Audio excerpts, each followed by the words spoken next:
Hello, welcome back to the channel. So in this video, I'm going to discuss one of the A-levels past year paper, which is related to paper 5. The paper that I'm going to discuss is 9702, February, March 2023, paper 52, question number 2.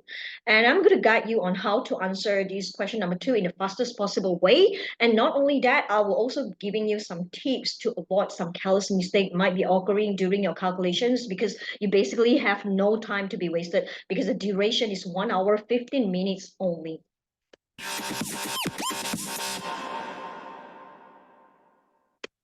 So the question, a student investigate a standing waves in water, a sound source is placed at the bottom of a cylinder containing water, a microphone attached to the rod is placed above the sound source as shown in figure 2.1. A sound source is connected to a signal generator. So for your knowledge, signal generator is used to vary frequency. And please bear this in mind, signal generator is one of the very popular apparatus that you might be using in planning of experiment in question number 1, paper 5. And the microphone is connected to an oscilloscope. Now the signal generator is set to a frequency F. The microphone is moved up away from the sound source until the maximum amplitude is observed on the oscilloscope screen. Distance D1 between the microphone and the sound source is measured. Microphone is moved up a further 2 cm. The microphone is then moved down until the maximum amplitude is observed on the oscilloscope screen. A second value, D2, is measured. The average value of D is calculated. So D is actually the average value between D1 and D2. Experiment is repeated for different values of F. And it is suggested that F and D are related by the equation given here. V over F is equal to 4 bracket D plus K, where V is the speed of the sound in water, K is a constant. And the graph is plotted of D. This is super duper important. So you have to highlight this, or you just use your pen, pencil, just underline this, because D has to be on the y-axis against 1 over F on the x-axis. And you have to determine the expressions for the gradient and the y-intercept. When you see this type of question, bear in mind you have to rearrange the equation in such a way to satisfy the straight line equation, y equals mx plus c. So I'm going to do it now. Let me copy this down first. For D plus K, I am going to shift that 4 downwards, and I'm going to shift the place of D plus K is equal to V over 4F. I make D as a subject because D has to be y-axis. D is equal to V over 4 times 1 over F. It is the same as V over 4F. It's just that I want to shift out 1 over F in order for you to see that 1 over F is your x-axis. And since this is plus K, I move to the right-hand side, it becomes negative K, minus K. So I am going to compare with the straight line equation, y equals mx plus c. So you can see quite clearly that D is your y-axis, and the gradient is V over 4, because 1 over F is your x-axis, and negative K is your y-intercept. And therefore, I am going to fill in the blank here. Gradient is V over 4, and the y-intercept is negative K. Done. B, values of F, D1 and D2 are given in table 2.1. So you have to calculate and record the value of 1 over F slash negative 3 per hertz, and D slash cm, that's the unit of D, in table 2.1. And you have to include the uncertainties in D as well. And since 1 over F is simpler, so I am going to fill in the blanks for 1 over F. 1 over F is called calculated data. So I'm going to write this down, calculated data. For all the calculated data, the value, the final significant figures of the calculated data must follow the significant figures of the raw data. So 1 over F is the calculated data. F is what we call raw data. So when you do the calculation of 1 over f, you look at the value of f. 1.5, this is two significant figures. Therefore, 1 over f can take two significant figures as well. 2.1, this is two significant figures. Therefore, the data of 1 over f related to 2.1 is two significant figures. There goes 2.8, two significant figures. Therefore, 1 over f is also two significant figures. And the rest just follow the significant figures of the raw data. So if you press the calculator correctly, these are the values that you will be getting. And what about D here? D is called calculated data as well because D is calculated from the average of D1 and D2. But since the question asks to include the absolute uncertainties in D, first step that I'm going to do is just always start with the calculation of absolute uncertainty. So when you start with the calculation of absolute uncertainty, make sure that you fill in plus minus in between that D column. So I just put plus minus first because I am supposed to calculate it, the absolute uncertainty of D first. You know why I calculated the value of absolute uncertainty of D first? Because the D value must follow the decimal points of the absolute uncertainty of D.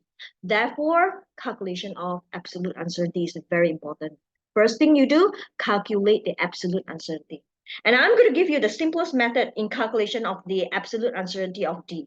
Since D is the average of D1 and D2, here, I'm going to talk about the first value of D, which is D1, which is 24.9 cm, and D2, which is 24.5 cm.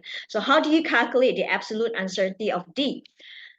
So absolute uncertainty of D is equal to, you just take the larger D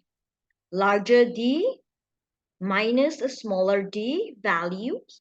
So 24.9 is larger. I put modulus here because I want positive answer, divided by 2. So for the first value of delta D, it is 24.9 minus 24.5 divided by 2. And since we are calculating the absolute uncertainty. Remember, in your AS syllabus, absolute uncertainty can only take one significant figure. Just stick that into your mind. Therefore, when you do your calculation, make sure that you put your delta D in terms of one significant figure only, which is 0.2 in this case. So the first delta D that I obtained was 0.2. So the second value of delta D, it has to depend on the second data of D1 and D2. So you just follow this step, you will be getting the 0.2 as well. And the third is 0.3 and 0.3, 0.4 and 0.4. All you need to do is just to follow this, just to replace the D1 and D2 values. And make sure your delta D is in terms of one significant figure. Once you have done calculating your delta D, to calculate the D value should be very, very easy. Because, and just stick this to mind, since our delta D is one decimal point, the reading of D must be in terms of one decimal point as well. So these are all your D values: 24.7, 17.4, 12.7, 8.4, 6.6, and 4.6. So we are done with the table, filling up the table. C1, plot a graph of D against 1 over F. Include error bars for D. Let us look at the graph given here. The best thing is they have already given us all the scales, so we need not have to worry. All we need to do is just to fill in all the coordinates. So I have filled in mine. So these are all my coordinates, all my values are here. And please take note here, there are two types of error bar. One is called vertical error bar, the other one is called horizontal error bar. And the symbol of error bar could be like this for vertical, or like this, or like this. I prefer the first one. It is actually depending on you, which error bar you prefer. And horizontal error bar is like this, and like this. I actually prefer the first one.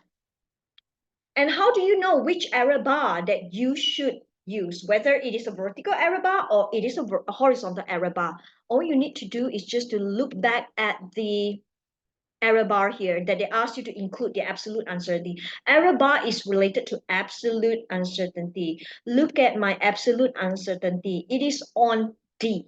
Yeah, because we have to include the absolute uncertainty on D. Therefore, read the instruction carefully, include error bars for D, because you have already calculated the absolute uncertainty of D. So D is your y-axis. See that on the graph? D is your y-axis. Hence, you need to include your error bar to y-axis.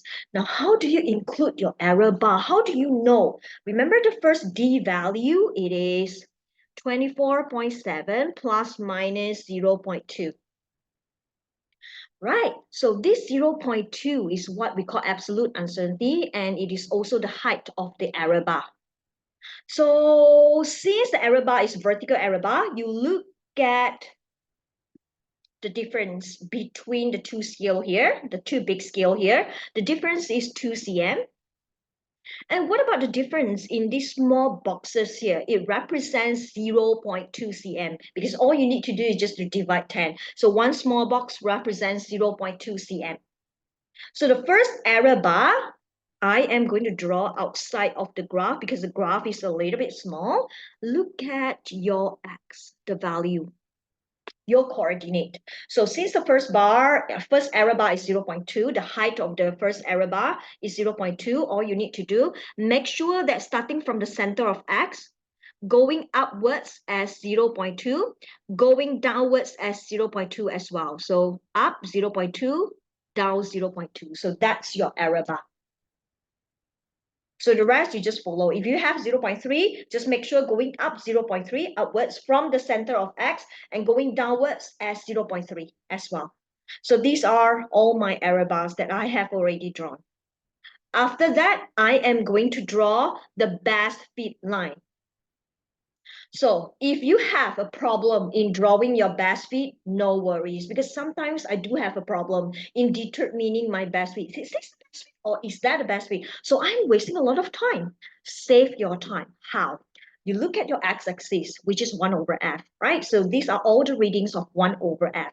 All you need to do is just to add up all the values of 1 over f. So 0.67 plus 0.648 plus 0.36 plus 0.24 plus 0.19 and plus 0.13 divided by the number of readings. How many readings here? I have 1, 2, 3, 4, 5, 6, 6 readings. So you just divide by 6.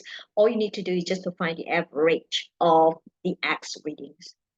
So it is 0.35 if you have calculated correctly. And what about the D?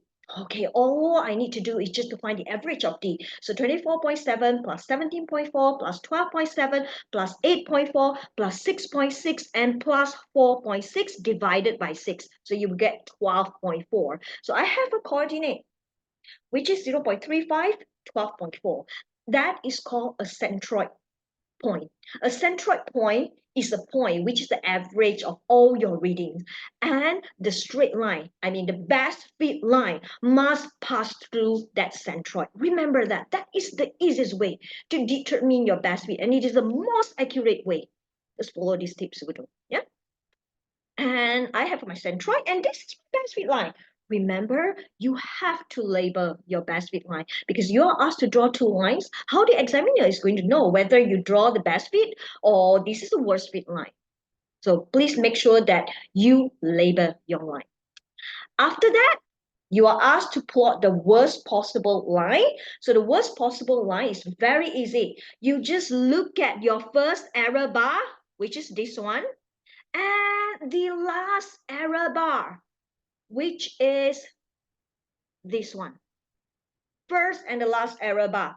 So you know that this is the error bar, first and the last error bar. If you ever start from the top of the first error bar, you have to end at the bottom of the last error bar. Conversely, if you start from the bottom of the first error bar, you have to end at the top of the last error bar. And the line, the worst fit line that you draw must cross out all the error bars in between. Easy enough, right? So I draw, because I start from the top of the first error bar, so I have to end at the bottom of the last error bar, and I cross all the error bars in between. After that, just determine your gradient of the line of best fit. So you need to know which is your line of best fit. Include the absolute uncertainty in your answer. Now, this is the best part. When they ask you to include the uncertainty, the simplest method is that you just calculate your gradient of best fit like usual. And then after that, you just calculate your gradient of worst fit. So I have, and make sure that you draw that right angle triangles. You need to have two coordinates to calculate your gradient. So you need to have, and I have already labeled, this is my y worst. It is actually from the worst fit. And this is my delta y best. It's actually from the best fit. And I have delta x worst, delta x best. So I need to calculate the gradients for these two lines. One is best fit gradient, the other one is the worst fit gradient. So this is how I write. So M best means the gradient of best fit, and M worst means the gradient of worst fit.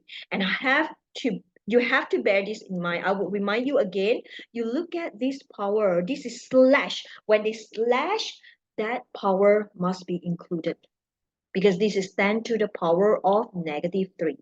And what about D, cm? Do I have to change to meter? In paper 5, you do not have to change to standard unit. It is okay if you leave your answer in cm. Don't worry about that.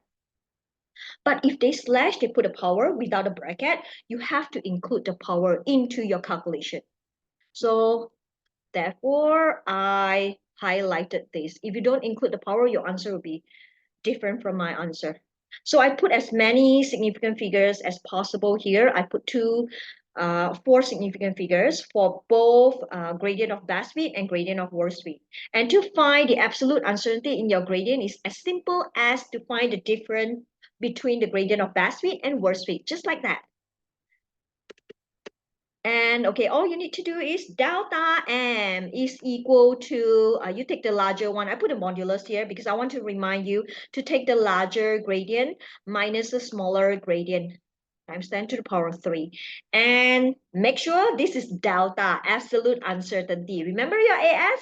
Absolute uncertainty can be in one significant figure only. So we stick to that. I got 0.1 times 10 to the power of 4. Therefore, so my gradient, first of all, you put a bracket here because that's the power there. We would like to put the power at the back. So the power, I just change it to 10 to the power of 4. I put plus minus first, and I fill in the gradient, the absolute uncertainty of the gradient, which is 0.1. I have already put it in terms of one significant figure. And the value of the gradient, it has to be a best fit gradient, and it has to follow the decimal point of the absolute uncertainty. Since this one I have already changed to 10 to the power of 4, this one will be 3.667 times 10 to the power of 4. And look at my absolute uncertainty. Absolute uncertainty has one decimal point. So my best fit gradient can only take one decimal point. So 3.7 plus minus 0.1 bracket 10 to the power of 4. That's all. And please bear in mind, this is just a gradient. So whether you include the unit or not including the unit, it doesn't matter. But when you include the unit, you just need to make sure that the units must be correct. Now, determine the y-intercept of the line of best fit. Include the absolute uncertainty in your answer. So now, before I answer this question, I would like to go back to the graph again. Look at the graph. Most students make a lot of careless mistake when they determine the y-intercept. You know why? Because you have to check whether y-intercept start from 0. Your y-axis does not start from 0. So therefore, you cannot read off from the graph. Some students even draw some boxes here and just estimate the y-intercept. No, don't do that, because we want our calculation to be as accurate as possible. So how do you determine y-intercept when by looking at the graph, you don't really have one y-intercept? All you need to do is just to use the straight line equation again, y equal to mx plus c. So if you want to find the y of best fit, just use y, line of best fit, and this is my coordinate that I took from the point, the coordinates that actually lies on the best fit line. Y best is equal to best gradient, x-axis, the best one, and plus C best. C best means the y-intercept for best fit. And I got negative 0.4022. I put as many significant figures. And for worst fit, just look at the worst fit line. I get my coordinate, which lies on the worst fit line itself. So I just doing my substitution. Since I have already calculated my worst fit gradient, so I just sub it in, and I got my C worst y-intercepts of the worst fit. And to find the absolute uncertainty is as easy as to find the difference between the y-intercepts, the difference between the best fit line intercept and the worst fit line, y-intercept of the worst fit line. So I'm going to use negative 0.4022 minus negative 0.6204 and put a bracket there. And the answer that I got was, remember, I just want to put it in terms of I just want to put it in terms of one significant figure. So therefore, I got, sorry, so this is 0.2. And just fill in the blank here, 0.2. Y-intercept must be the y-intercept from the line of best fit, which is negative 0.4. Because why? 0.2 is one decimal point. So y-intercept just follow the decimal point of its absolute uncertainty. That's all. And D, using your answers to A, C part 3 and C part 4, determine the values of B and K. Include appropriate units. That means you have to include in the units. And you have to include the absolute uncertainties in your answers. So to answer this type of question, go back to the first question that you have answered. What is the relationship between the equation that is being suggested? Right? So we know that we wrote V over 4 is actually equal to the gradient. So V best speed is equal to gradient of best times 4. So I take the best gradient times 4, and I got this as my answer. And V worst is the worst speed gradient times 4. And since we are asked to include the absolute uncertainties as well as the unit, I find my delta V, which is equal to 1.52 times 10 to the power of 5 minus 1.47 times 10 to the power of 5, and put it in terms of one significant figure. And I got 0.05 times 10 to the power of 5. So I put plus minus 0.05 times 10 to the power of 5. I'll put unit as a whole first, put it on whole first, and I'm going to just fill in the value of B. Since 0.05 is in terms of 2 decimal point, therefore it is 1.47 as my answer. And look at the V. V is actually from the gradient. So gradient, if you want to know the unit, just go back to your graph. Go back to this graph. Gradient, do you agree that gradient is equal to delta y over delta x? So I am not going to calculate. I'm not going to look at the numbers. I am going to look at the unit. Y, what is the unit? It is cm. X, what is the unit? Per hertz. See that? Per hertz, this is, you can change it to second. So the unit of gradient is cm per second. Therefore, the unit of V is equal to cm per second. That's all. And what about the K? K is even better because K is related to y-intercept. Negative K is equal to negative y-intercept. So therefore, the negative and negative, you can just cancel it off. Delta K, on the other hand, I just take the larger value minus the smallest value. So 0.6004 minus 0.4022. And I got 0.2 as my answer. So it says this is related to y-axis. Y-axis, the unit is in cm. So you can just write it down. So 0.2, and the value of K is the best K value, but must be in one decimal point. So 0.4 plus minus 0.2. That's all. And the last one, the experiment is repeated. Determine the frequency F that gives a value of D of 30 cm. I am going to use the whole equation suggested. V over F is equal to 4 bracket D plus K. V, I have the value. All you need to do is just to take the best fit value. Because if they don't ask you to include the absolute uncertainty, don't just bother about the worst fit values. Over F.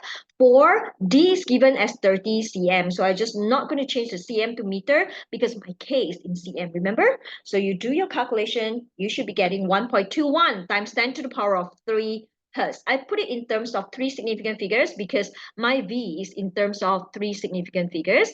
And then my K is 1 SF. My V is 3 SF. So your values of F could be in terms of 1 significant figure to 3 significant figures, including the unit. So that's all about paper 5, question number 2. So please stay tuned for the video of 9702 February March 2023, paper 52, question number 1. And thank you so much for watching. Bye. See you again.